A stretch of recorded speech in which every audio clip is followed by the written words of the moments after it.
Welcome to Bayou Land Church's episode number 10. I cannot believe we're on episode number 10 already, 2.5 months in. And to be honest, I really started doing this as a way of using another medium to connect with our parishioners, to give updates, because, again, I'm limited on space on how much I can write in the bulletin. So by doing these videos, I'm giving parishioners a little bit more details of the updates. Sometimes the updates are a little bit more interesting than others. Sometimes it's just the same old, same old. But I find it after 2.5 months of doing it, it's been helpful so far from the reports that I get. Some videos are very funny, and some are just they're going to be like this one, very almost generic. But after every update, there's always a reflection that follows after. To be honest, I find those reflections helpful for me. I don't know if you've noticed, but most of those reflections are written for me. They're not really for you. I just happen to share them. And if there is in the moment in there where I get a little snippet where I can insert, hey, I think this is great for you too, then I'll put that in there. But typically the reflections are for me. It's kind of like my weekly journal. And I started doing this because after two pastors that I know, and one in particular told me that if you don't have anything to reflect on for yourself after a week, you might want to sit down and think about how you're approaching parish life and priesthood. Because if you don't have a reflection after every week, and you have 7 days a week, 24 hours in a day, and there's no reflection whatsoever, there's probably some idleness going on, or something is dead. So I find this is a way of keeping me going as I reflect on my week, see what's going on, etc. So anyways, in terms of parish updates, I don't have a whole lot for y'all this week. It's kind of like run-of-the-mill, same old, same old. But they are important things, so I want to cover some of those things in here. So youth choir practice will begin back up at St. Philomena, 5:30 p.m. on Thursday. So every Thursday there will be choir practice inside the church. Miss Sue Eisian is going to continue leading that ministry, and once a month the youth choir will be singing at the 4 o'clock Mass, wherever the 4 o'clock Mass is going to be at. This coming Saturday we'll be having the cleanup day at St. Anne, and that will go from 8 in the morning all the way until 11:30, or just whenever we finish, but it's going to be capped off at 11:30. I think 3.5 hours of work is plenty enough for one Saturday morning, and right after that, lunch will follow. We have a cleanup day for St. Philomena. Did I say St. Philomena or St. Anne? Okay, so the first one is supposed to be St. Anne. Okay, so don't show up to St. Philomena. St. Anne, this coming Saturday. And just to put us on a right track, this coming Saturday is August the 11th. Okay, August the 11th at St. Anne, and August 18th at St. Philomena. So we have a cleanup day at St. Philomena on August 18th, Saturday, August 18th. Same time, 8 o'clock to 11:30 with lunch.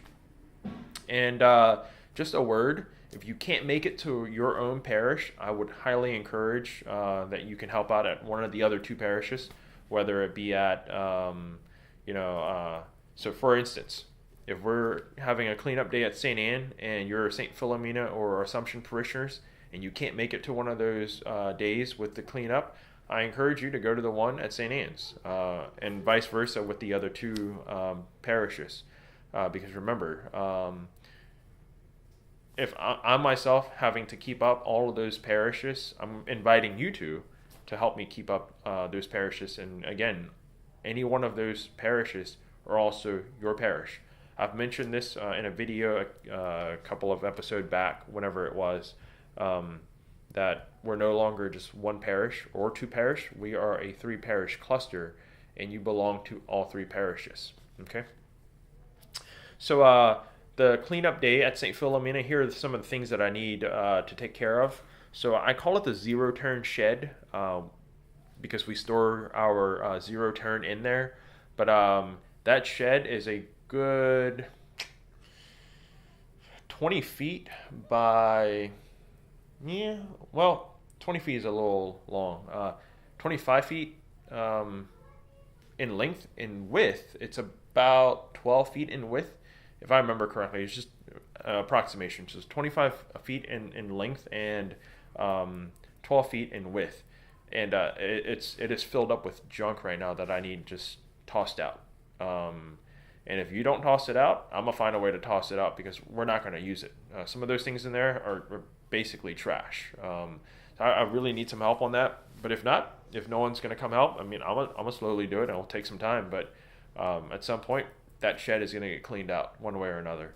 Classrooms, same thing. I have had Jackie have taken the initiative of inviting all the teachers to come and help clean up the classrooms and decorate their classrooms if they would like to. But every classroom this year will be occupied, and I would really like for our students to be in a place that is clean.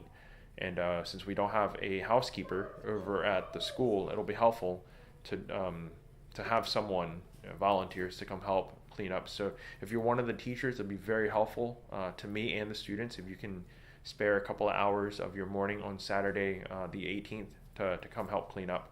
I need all of the AC condenser units also sprayed down. So all of those fins on there, over time they collect dust, and they cause the system to run less efficient, and I need that to be sprayed down and clean. The activity center, the stage, if I remember correctly, those old curtains that are dry rotted are still hung up there. If they've been taken down, great, but if not, I would like that to be part of the project for that day also. We also need to pressure wash all of the entrance door mats. Okay, so when you go inside of the church, there's these long mat runners on the ground, and I'd like that to just be, sprayed down, pressure washed so that it's nice and clean, because it's something we can't vacuum anymore, and it's a lot of those, long periods of time with the rain and everything, people drying their feet. It's kind of like just stuck on there, and pressure washing is the only way to get all that nasty stuff out. The cemetery also needs a little bit of work in there, pressure washing the center aisle, and also helping out pulling out some of the weeds in there. I have some, what do you call it? I can't remember the name of the chemical, but it's basically a chemical Roundup. Now, I don't want that sprayed in between the tombs because it causes erosion. But like in cracks and whatnot, you can spray all you want because those weeds will take up time to trim. And so if you could carry a little spray bottle and walk around and spray in between the cracks in the ground, I'm all for it. So that also needs to be done. Cleaning of the Calvary plot over on the bayou. So St. Philomena has a little plot of land across the church that has the crucifix, and that also needs to be cleaned out. Just a little bit of maintenance over there. The rectory backyard needs a little bit of attention. That's kind of like very low on the priority, so if you can hit it for me, that'll be great. If not, it's okay. But the rectory backyard needs a little bit of attention also, and then all the flower beds. Okay, so those are the things for St. Philomena. Okay, St. Philomena Knights of Columbus meeting at the Casey home will be on Tuesday, August the 14th at 7 p.m. Now, I mentioned this because the meeting is coming up, but also I want to extend the invitation on behalf of the KCs to both of our councils that if you're interested in joining and being part of the KCs, to do so. If you know someone who is interested, encourage them to join. That's pretty much our men's group of a whole bunch of men getting together to pray. I'm also that's not true because we also have the Kingsmen over at our Assumption Parish. And so if you know of any young men who are interested in being part of a men's group, to encourage our men to join one of those, whether it be the KCs or the Kingsmen. And this is a way for us to build camaraderie. And I'm not a big fan of meeting every week because it burns people out. It really does. And everyone has family and work and just their own life to go through. But meeting once a month I don't think that's unreasonable. Meeting once a month to be able to connect with one another, connect with your own parish, and connect with the men in the area. I think that's a really good idea, and we really need to promote that. Okay, so just anyway, I just want to throw that out there that the meeting coming up, we will have Knights of Columbus meeting at the KC home, which is at the end of the road on Bruley Road. If you're at St. Philomena, it's the house is on the end of the road, so drive all the way down Bruley Road, and it's the house on your right hand side, and that's the KC home. Okay, so that's going to be on August 14th at 7 p.m. Upcoming is going to be, let me see here. We have the solemnity of the Assumption. Yeah, that's coming up next week. Okay, so we have the solemnity of the Assumption of the Blessed Virgin Mary, who is also the patron saint for our civil parish, the Assumption Parish. And so Mass will take place on Tuesday, August 14th. In the evening, check the bulletin for that information. And also on Wednesday, August 15th. We have 2 Masses on that day. Also check the bulletin for the times on those and the locations on those. The office will be closed also on August 15th due to it being a holy day of obligation.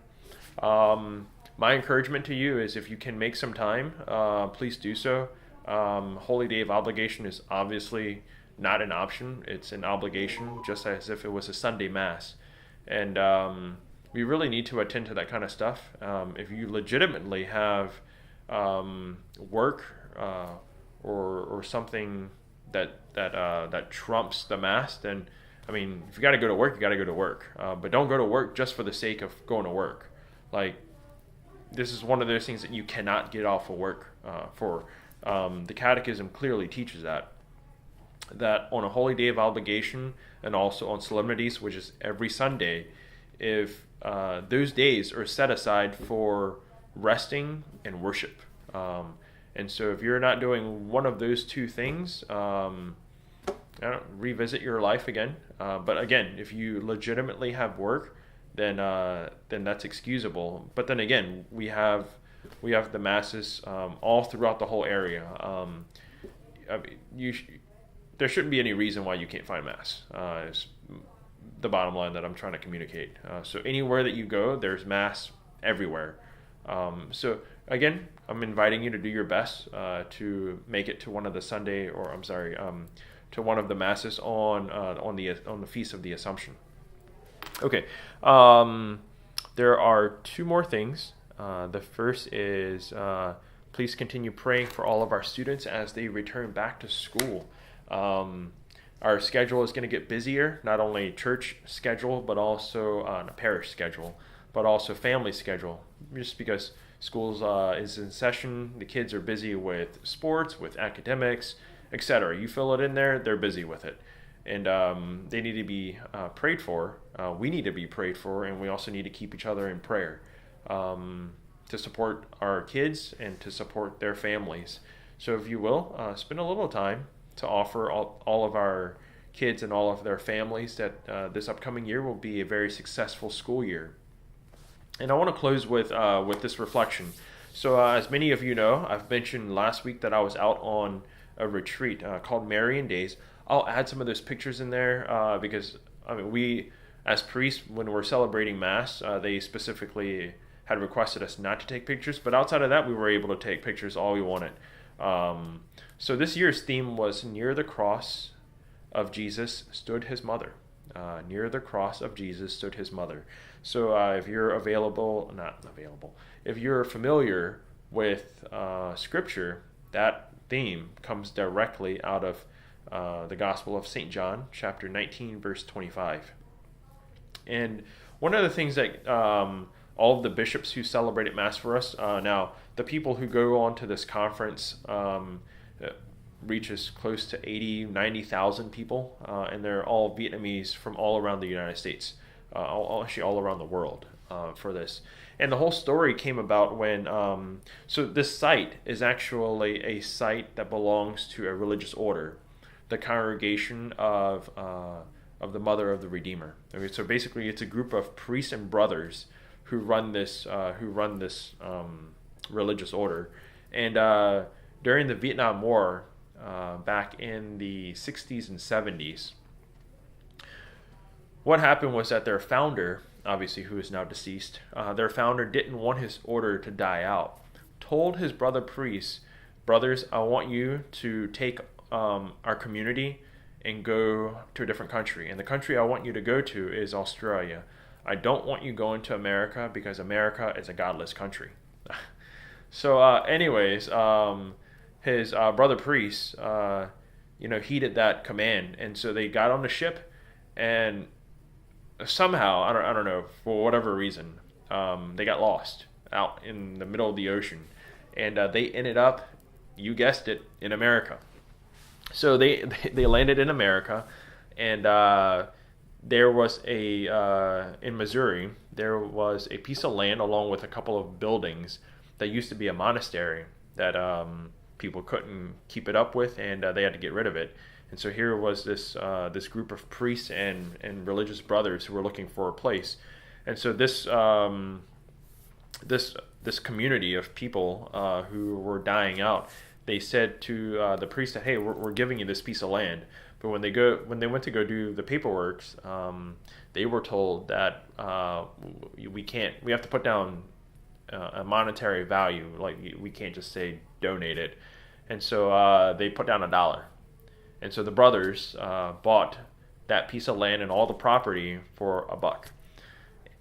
So that summer, they decided, the very few of them, 30, 40 of them, to set up just a weekend of retreat and reflection to give thanks to the Blessed Mother for having guided them through their journey from Vietnam over to America. They arrived safely and everything. And so that year, 30 or 40 of them got together with a couple of lay people, and they had a dedication along with a retreat. And that year, because it went so well, the following year they did it again. They invited a few more people, and I think it was about 70, 80 people the next year. And then it grew. So last year, they had their dedication of 40 years. And last year, we had over 100,000 Vietnamese Catholics gathered on this tiny piece of land. It's tiny, but it's not tiny. It can hold 100,000 people. And it's not even 3 days. It's more like 5 days. So it goes from Wednesday all the way until Sunday. And during those couple of days, people would spend it in adoration. People would spend it in confession lines. We're talking like thousands of people. I spend some of those days, 8 to 10 hours a day sitting in the confessional, listening to confession. That's kind of my thing on a retreat. And I really enjoy it, just to be able to save souls. And on top of that, they have entertainment at night that goes on until midnight. There are people camping out. I'll show you some of those pictures. There are some really interesting pictures to be shown in there. But the idea is that everyone gets together to participate, to sing, to pray, to go shopping. There are booths for hundreds and hundreds of feet of just religious items to buy and support different religious communities, and food galore. We're talking enough food to feed 100,000 people. Food galore, anything you want to eat. I met the Knights of Columbus from somewhere, I can't remember quite where, but they had nachos and cheese, pizza, French fries, if you want American food, but typically it's more catered to Vietnamese people and having Vietnamese cuisine. So anyways, this year's theme was near the cross of Jesus stood his mother. And one of the reflections one of the bishop had given during Mass in his homily, and by the way, all of the Masses are almost in English, because obviously American bishops can't speak Vietnamese. So one of the reflection is that one of the bishops gave, Bishop Edward Rice from Springfield. He said, at the foot of the cross, the mother stood there with our Lord, in that she could participate with him in his suffering. And for all of us, as we journey in life, the mother, our mother, is always there with us. To stand right next to us, to support us. And even though she could do nothing to relieve us of our pain and suffering, she's right there with us to journey along with us. I would imagine for the Blessed Mother to be standing right there at the foot of the cross of the Lord and was able to do nothing for him was probably, to say that it was simple is, that's no feat for any human being to stand there and watch, your own son die. But she could have done nothing for our Lord except to be right there with him, to participate in that passion with him. And this is why some of the paintings that you see, I'll put that on there too. If I remember when I'm going through edit this video, there is a painting and now statues of and whatnot of the Blessed Mother called the Seven Sorrows of the Blessed Mother, and she would have 7 swords pierce her heart, and one of those swords was witnessing the death of her son. So as we're going through our own life with our own struggle, the Blessed Mother really can't fix our own problems, but she is there to walk with us, to guide us, and to give us consolation that, I'm here with you. And so just to repeat the words of Bishop Edward, that at the foot of the cross always stands the Blessed Mother. So as we're carrying our cross to follow after the Lord on a daily basis, our mother is right there with us. Although we don't feel it, sometimes we don't sense her, but she is there. And so his